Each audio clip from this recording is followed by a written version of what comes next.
இந்திய மக்கள் அத்தனை பேருக்கும் இந்திய குடியுரிமை சான்றுன்னு ஒன்று நீங்கள் கொடுத்துருக்கீங்களா? இது நாள் வரைக்கும் 75 வருஷத்தில் நம்ம அப்படி கொடுத்துருக்கோமா? வேணுங்கிறவங்க விண்ணப்பிச்சு பாஸ்போர்ட் வாங்கிப்பாங்க, வேறு நாட்டுக்கு போகிறாங்க, இல்லை வேறு நாட்டுக்கு நீங்கள் வராங்கன்னா குடியுரிமைக்கு விண்ணப்பிப்பாங்க. இங்கேயே பிறந்து வளர்ந்தவருக்கு திடீர்னு ஒரு நாள் நீ இந்த நாட்டின் குடிமகனான்னு கேள்வி கேட்டால் எப்படி இருக்கும்? சிஏஏ சட்டம் அதற்கான முதல் கதவை திறந்துச்சு. ஓகே, இந்த தேர்தல் ஆணையம் 2வது கதவு திறக்க போகுது. அதனால தான் தமிழ்நாடு இதை எதிர்க்க வேண்டியிருக்கு. தமிழர் என்கிற அடிப்படையிலும் நாம் இதை எதிர்க்க வேண்டியிருக்கு. ஒருவேளை தமிழர் ஒருவர் வேறு ஒரு நாட்டிலிருந்து தான் இனமாக துன்புறுத்தப்பட்டு இந்த நாட்டுக்கு குடியுரிமை கேட்டு வந்தால் அவருக்கு குடியுரிமை கொடுப்பதற்கு 2 அகதிக்கு பிறந்த குழந்தை என்றால் கிடையாது அப்படின்னு இங்கே இருக்குது. இன்றைக்கி வரைக்கும் அந்த சட்டம் தடையாக இருக்குது. நீங்கள் சிஏஏ சட்டத்தை மற்றவங்களுக்காக திருத்தினீங்க, ஆனால் நீங்கள் அங்கே மதம் புகுத்தணுங்கிறதுக்காக தமிழருங்கிறத ஏற்றுக்க மாட்டீங்க. இந்த கேள்வி யார் கேட்டாகணும்? நம்ம தானே கேட்டாகணும்.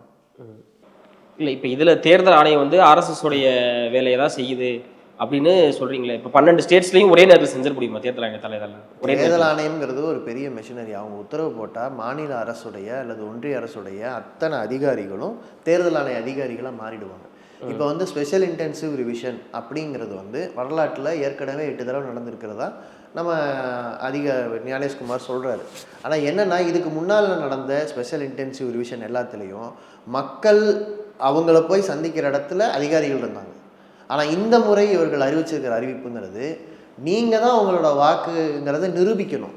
மக்கள் வந்து நீங்கள் போகணும் அதிகாரிகளை நோக்கி.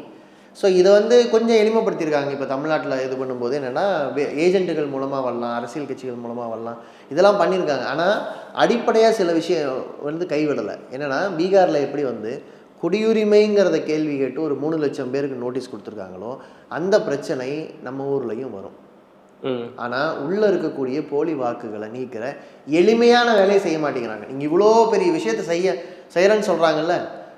ரிப்போர்ட்டர்ஸ் கலெக்டிவ்னு ஒரு வெப்சைட், அவங்க என்ன பண்ணுறாங்க, வாக்காளர் பட்டியல் எடுத்து கம்ப்யூட்டரில் கொடுத்து டூப்ளிகேட் ஓட்டு, அதாவது ஒரே அட்ரஸ், ஒரே பேர், ஒரே மாதிரி ஐடென்டிக்கல் விவரம், ஏஜ் மட்டும் முன்ன பின்ன இருக்கிறது, அதாவது 2 தடவை என்ட்ரி ஆகிருக்கிற மாதிரி விஷயங்களை மட்டும் செக் பண்ணுறாங்க. 14 லட்சம் ஓட்டு கிடைக்குது. இந்த 14 லட்சம் ஓட்டை ரிப்போர்ட்டர்ஸ் கலெக்டிவ் தனியார் நிறுவனம், அவங்களுக்கு தனியாக ஒரு சாஃப்ட்வேர் எழுத வேண்டியிருக்கு. ஆனால் தேர்தல் ஆணையம் சாஃப்ட்வேரை வாங்கி வச்சிருக்கு.